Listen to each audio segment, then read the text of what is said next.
ನಾಯಕ ಸಿನ್ವಾರ್ ಇಸ್ರೇಲ್ ಪ್ರಧಾನಿ ನೇತ್ಯಾನ್ಯಾಹು ವಿರುದ್ಧ ಬಂಧನದ ವಾರೆಂಟ್ಗೆ ಆಗ್ರಹ.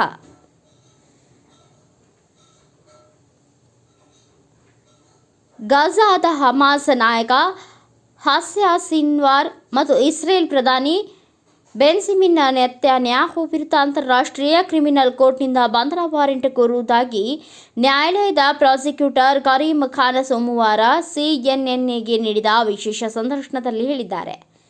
ಅಕ್ಟೋಬರ್ 7ರಂದು ನಡೆದ ಇಸ್ರೇಲ್ ಮೇಲಿನ ದಾಳಿ ಮತ್ತು ನಂತರ ಗಾಜಾದಲ್ಲಿ ನಡೆದ ಯುದ್ಧದಲ್ಲಿ ಮಾನವೀಯತೆಯ ವಿರುದ್ಧದ ಅಪರಾಧಗಳ ಆರೋಪದ ಮೇಲೆ ಎರಡೂ ಕಡೆಯ ಪ್ರಮುಖರ ವಿರುದ್ಧ ಕ್ರಮ ಕೈಗೊಳ್ಳಬೇಕು ಎಂದು ಖಾನ್ ಆಗ್ರಹಿಸಿದ್ದಾರೆ. ಇಸ್ರೇಲ್ನ ರಕ್ಷಣಾ ಸಚಿವ ಯೋವಾವ್ ಗ್ಯಾಲಂಟ್, ಹಮಾಸ್ನ ಇಬ್ಬರು ಪ್ರಮುಖ ನಾಯಕರಾದ ಅಲ್ ಕೌಸಿಮ್, ಬ್ರಿಗೇಡ್ ನಾಯಕ ಮೊಹಮ್ಮದ್ ದಿಯಾಬ್ ಇಬ್ರಾಹಿಂ ಅಲ್ ಮರ್ಸಿ ಮತ್ತು ಹಮಾಸ್ನ ರಾಜಕೀಯ ನಾಯಕ ಇಸ್ಮಾಯಿಲ್ ಹನಿಯೆ ಅವರನ್ನು ಯುದ್ಧಾರೋಪಕ್ಕೆ ಹೊಣೆಯಾಗಿಸಬೇಕು ಎಂದು ಕರೀಂ ಖಾನ್ ಹೇಳಿದ್ದಾರೆ. ಅಮೆರಿಕದ ಮಿತ್ರ ರಾಷ್ಟ್ರ ಇಸ್ರೇಲ್ನ ನಾಯಕರ ವಿರುದ್ಧ ಇದೇ ಮೊದಲ ಬಾರಿಗೆ ಐಸಿಸಿ ಬಂಧನ ವಾರೆಂಟ್ ಜಾರಿಗೊಳಿಸಲು ಮುಂದಾಗಿದೆ. ಉಕ್ರೇನ್ನ ಮೇಲಿನ ದಾಳಿಗೆ ಸಂಬಂಧಿಸಿದಂತೆ ರಷ್ಯಾದ ನಾಯಕನ ವಿರುದ್ಧವೂ ಇದೇ ರೀತಿಯ ಆದೇಶ ನೀಡಿತ್ತು.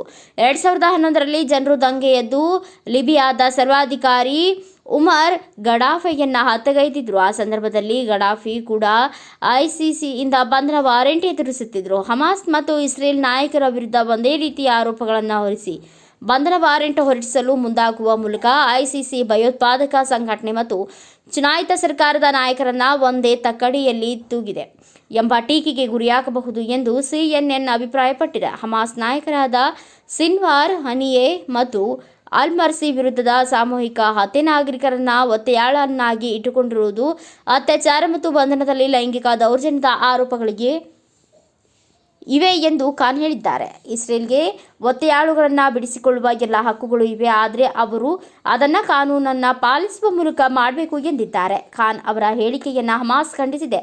ಕಾನೂನಿನ ಆಧಾರವಿಲ್ಲದೆ ಪ್ಯಾಲೆಸ್ತೀನ್ ಪ್ರತಿರೋಧದ ನಾಯಕರ ವಿರುದ್ಧ ಬಂಧನ ವಾರೆಂಟ್ ಹೊರಡಿಸಲು ಮುಂದಾಗುವ ಮೂಲಕ ಐಸಿಸಿ ಪ್ರಾಸಿಕ್ಯೂಟರ್ ಬಲಿಪಶುಗಳನ್ನು ಆಕ್ರಮಣಕಾರರೊಂದಿಗೆ ನವೀಕರಿಸುವ ಪ್ರಯತ್ನ ಮಾಡಿದ್ದಾರೆ ಎಂದಿದೆ. ಯಾರೂ ಕಾನೂನಿಗಿಂತ ಮೇಲಲ್ಲ. ಇಸ್ರೇಲ್ ಪ್ರಧಾನಿ ನೇತನ್ಯಾಹು ಮತ್ತು ರಕ್ಷಣಾ ಸಚಿವ ಗ್ಯಾಲೆಂಟ್ ವಿರುದ್ಧ ಸಾಮೂಹಿಕ ಹತ್ಯೆ, ಹಸಿವಿನಿಂದ ಕೆಡವು, ಮಾನವೀಯ ಪರಿಹಾರ ಸರಬರಾಜುಗಳನ್ನು ನಿರಾಕರಿಸಿದ್ರು, ಸಂಘರ್ಷದ ವೇಳೆ ಅಮಾಯಕ ನಾಗರಿಕರನ್ನು ಉದ್ದೇಶಪೂರ್ವಕವಾಗಿ ಗುರಿಯಾಗಿಸುವುದು ಸೇರಿದಂತೆ ಹಲವು ಆರೋಪಗಳಿಗೆ ಕಾನೂನಿಗಿಂತ ಯಾರೂ ಮೇಲಿಲ್ಲ ಎಂದು ಕರೀಂ ಖಾನ್ ತಿಳಿಸಿದ್ದಾರೆ.